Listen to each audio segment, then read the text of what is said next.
Bonjour, cette vidéo s'adresse aux membres de l'école initiatique Kimuntu et à tous ceux qui se posent des questions sur cette école. Mon but n'est ni de manquer de respect à qui que ce soit, ni de vous imposer une façon de penser, et encore moins de juger des croyances. Je ne remets aucunement en question ce que vous ressentez intérieurement. Cependant, certaines choses méritent clairement d'être dénoncées. Si vous êtes attentif, vous entendrez aussi que je suis avec vous. J'aimerais que vous écoutiez cette vidéo et les autres.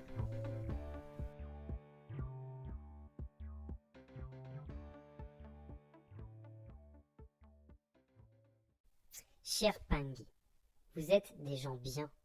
Vous êtes de très belles personnes. Vous avez légitimement besoin de vous reconnecter à vos racines, car vos ancêtres, pour la plupart, ont été déracinés.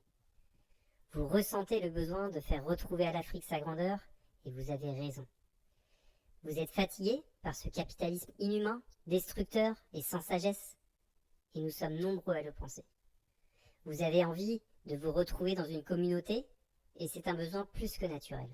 Mais restez vigilants et ouverts aux opinions divergentes. Ne buvez pas les paroles qu'on vous déverse comme des vérités. Peut-être n'êtes-vous pas prêt à l'entendre, et que vous allez avoir du mal à l'admettre. Je pense que certains dans votre entourage vous l'ont déjà dit, mais vous ne le voyez pas. C'est malheureusement très classique, cela est arrivé et arrive à tellement de personnes, peu importe leur intelligence, leur statut social, leurs croyances, leurs origines. Cela se fait souvent par le biais du développement personnel, de questions existentielles, d'un besoin de communauté. Cela se fait en pente très douce, par étapes, sans en prendre conscience. Mais je vous le dis, certains d'entre vous peuvent se retrouver sous une forme d'emprise psychologique sournoise. Cela se fait doucement. On entend souvent des caricatures de ce genre, de mouvements en utilisant le mot dérive sectaire, mais c'est loin de l'image que l'on s'en fait. Tous les membres de ces mouvements sont totalement libres et se sentent comme tous dans une école ou une association tout à fait normale, inspirante, réconfortante, en résonance avec ses propres questionnements. L'emprise psychologique ne met pas de chaîne aux pieds. Elle est bien plus sournoise. Elle formate doucement, mais sûrement les pensées et les habitudes de vie. Elle crée une sorte de bunker de la pensée, hermétique aux opinions divergentes. C'est normal. Ils ne sont pas initiés, vous direz-vous. Ils n'ont pas vécu les expériences que nous avons vécues. Ils ne peuvent pas comprendre. Chacun est libre de penser et de croire à ce qu'il veut. Si vous saviez à quel point ce discours et ce schéma est classique et commun à tous ces mouvements. Car oui, cher Mpangui, vous pouvez facilement vous retrouver sous une forme d'emprise. L'école initiatique Kimuntu coche beaucoup trop de cases des critères caractérisant un tel risque. 1. Une personne qui incarne le mouvement, qui justifie sa place par une descendance ou une transmission divine qui lui ont donné une mission sacrée. En l'occurrence, je cite, Ntuman Swadi a reçu mandat de la part des êtres ascensionnés de prendre le relais afin de poursuivre la mission des aînés pour l'éveil de la conscience planétaire. 2. Une multiplication des promesses. Vous reconnectez à votre matrice d'âme, être capable de restructurer les brins d'ADN par la pensée, former un corps de lumière pour préparer votre ascension et faire le kunata, être capable, comme les grands initiés, de guérir les corps d'un mot et de soumettre les âmes d'un regard. Utiliser certaines formes d'énergie que nos savants actuels n'auraient pas encore redécouvert. Développer vos sens dont le potentiel est illimité. 3. Utiliser un langage de ralliement et d'appartenance à un groupe. Ici le Kikongo, qui est d'ailleurs une très belle langue. Vous vous sentiez libre? Mais est-ce que quelqu'un ose dans cette école prendre la parole sans dire beauté et la laisser sans dire matando? Posez-vous la question. Depuis quand une discussion est un kaboula? Vous avez même un titre selon votre niveau. Pangui, Ga. 4. La tenue vestimentaire. Le blanc ou le noir pour les RIC, les retraites initiatiques Kimuntu. Il y a de très jolies tenues d'ailleurs. Et là encore, vous le faites en toute liberté, mais oseriez-vous venir habiller autrement? 5. Des règles de régime alimentaire, que vous suivez encore une fois en toute liberté. Ne pas manger de viande ou de poisson. Suivre un régime végétarien, qui est très bon pour l'écologie par ailleurs. Plusieurs jeûnes au cours de l'année, et sans sexe s'il vous plaît, appelé Kisombe, dont un jeûne de 12 jours en fin d'année, qui s'accompagne d'une méditation chaque soir que vous suivez avec plaisir. 6. Donner à ses élèves le sentiment de puissance et de faire partie d'une sorte d'élite, ayant accès à des secrets. Je cite, « Ces enseignements étaient autrefois donnés secrètement à quelques initiés dans les écoles de mystère en Afrique. l'école Kimuntu propose à ses apprenants l'accès aux connaissances qui constituaient la partie expérimentale de la science secrète. 7. Donner à ses élèves le sentiment d'œuvrer pour la bonne cause. Éveil de la conscience planétaire, redonner sa grandeur à l'Afrique, reconnecter le peuple noir, guérir les gens, leur prodiguer des soins. Ce sont toutes sincèrement des bonnes causes. On vous dit que vous devez vous préparer à aider le monde ou à combattre le mal. On vous dit souvent qu'il faut vous préparer, que le monde aura besoin de vous, que les 5 prochaines années vont être difficiles, que les Shintaori vont attaquer, que vous êtes de retour. 8. Utilisation très fréquente de mots scientifiques complexes pour éviter les questions, noyer le poisson et se donner une légitimité. Quantique, multidimensionnel, multifractal, géomathématique, vortex, morphogénétique, holographique, champ électro-vibratoire, réalité parallèle, trou de verre, harmonique, fréquence, cristallisation, et j'en passe. Le mot quantique, en référence à la physique quantique, qui n'est pas évidente à aborder car contre-intuitive même pour les gens qui ont fait des sciences, est utilisé par la plupart des mouvements du même type.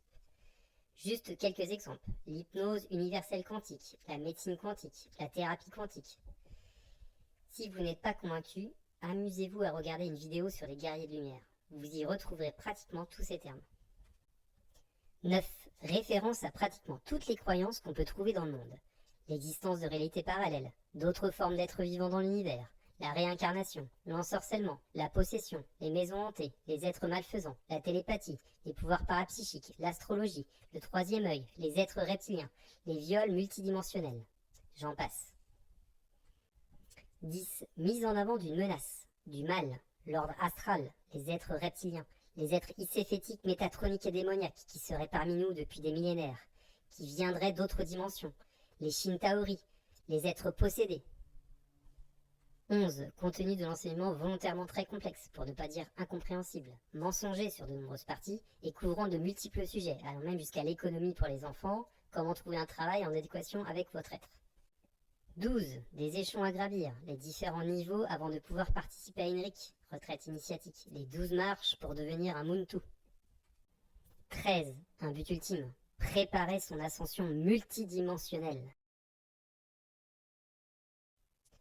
Chacun des points que je vous expose ci-dessus se rencontre dans d'autres situations. Au karaté, on porte un kimono blanc et on utilise des mots japonais. Certaines formations vous proposent d'acquérir de nouvelles compétences. Beaucoup de religions parlent du bien et du mal. Mais tous ces points réunis sont juste caractéristiques d'une tentative d'emprise psychologique, de manipulation, et peuvent être dangereux pour vous si vous ne prenez pas assez de recul, si vous commencez à vous sentir incompris par les autres, si vous pensez détenir des vérités, et si vous ne gardez pas un esprit critique et ouvert à d'autres avis. Et tout cela pourquoi?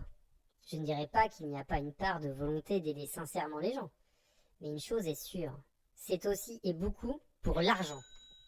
L'école initiatique Kimuntu diffuse de nombreux cours mensongers, détourne votre vraie ancestralité et vous présente des soi-disant enseignements ou sciences sacrées secrètes comme des vérités pour de l'argent. Participez à une webconférence, argent, entre 15 € et 25 € selon la conférence. Préparer son premier Kisombe, argent, 250 €. Accéder aux méditations pour le Kisombe de 12 jours de fin d'année, argent, 50 €. Il y avait plus de 800 participants au dernier. Je vous laisse faire le calcul, c'est une bonne somme pour acheter des cadeaux de Noël. Accéder au cours du niveau 1, argent, 400 € étalés sur 4 mois. Accéder au cours de niveau 2, argent, 560 € étalés sur 7 mois. Initiation à l'univers des vibrations et initiation à l'activation des 5 sens subtils du Muntu. Argent, 455 €. Canalisation et fusion avec les Mahasimbi. Argent, 420 €. La maîtrise de l'état médium. Argent, 210 €. Activation de l'état végétal. Argent, 245 €. Canaliser et vivre avec son guide. Argent, 420 €. Certains soins que vous pouvez prendre en plus ou rituels. Argent, de 30 € à 120 €. Participation à votre premier RIC quand vous avez passé le niveau 3, argent, 960 € plus frais de déplacement. Plus soins pour préparation niveau 4, argent, 400 €. Il y avait environ 200 participants au dernier RIC, je vous laisse faire le calcul aussi. À chaque fois que vous voudrez acquérir un pouvoir parapsychique, passer un niveau, suivre un cours, argent. Et croyez-moi, cet argent arrive bien dans la 3e dimension du 2e Nida, et plus précisément dans la poche de votre guide. On vous dira sûrement qu'une partie est utilisée pour de bonnes causes. Toutes les entreprises font la même chose pour éviter les accusations. Bien sûr, il y a de vrais mythes. Bien sûr, nos ancêtres étaient des gens aussi bien que nous, et ont construit des civilisations aussi grandes que celles d'aujourd'hui, et même plus sages. Bien sûr, vous ressentez et expérimentez des choses, et elles sont vraies, elles vous sont propres. Bien sûr, vous avez des visions. Bien sûr, nous avons tous des pouvoirs, à minima, celui de faire du bien aux autres par notre humanité, notre présence, nos gestes, nos paroles, et nos croyances parfois. Bien sûr, nous ne savons pas tout, et notre univers et la vie sont, par de très nombreux aspects, magiques. Mais ériger des mythes, en réalité. Mentir et refaire l'histoire, comme l'ont fait et le font encore les Occidentaux et d'autres. Utiliser la science de façon habile et mensongère pour justifier tout cela. On n'appelle pas cela une école des mystères. On n'appelle pas cela des sciences sacrées. On appelle cela de la manipulation. Je m'appelle Arsène.